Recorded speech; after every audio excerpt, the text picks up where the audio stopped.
Денес се одржува крводарителска акција по повод деновите на општина Карпош, акција која што даруваат крв вработените во општинската администрација. Практично во овој период во борбата со COVID-19 сите сме сконцентрирани на донација на крв со крвна плазма која што може да помогне во лекувањето, меѓутоа често пати забораваме дека на клиниките им е потребна и она нормална донација од крв која што е тековна потреба.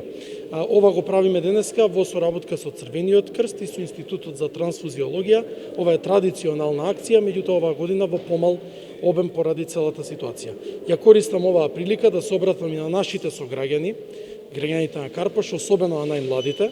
Како што гледаме сите, овој период имаме се поголеми и поголеми бројки на територија на нашата општина на заразени од COVID-19. Затоа уште еднаш апелирам до сите, повторно ќе кажам, особено до најмладите. Редовно да се дезинфицираат рацете, да се носи маска, да се држи дистанца и да се избегнуваат групирања, бидејќи на тој начин се заштитуваме себе си, но пред се и над се ги заштитуваме нашите родители, нашите баби, дедовци и нашите најблиски. Само со одговорно однесување можеме да покажеме сите дека сме хумани, солидарни и зрели да живееме во едно современо и напредно општество.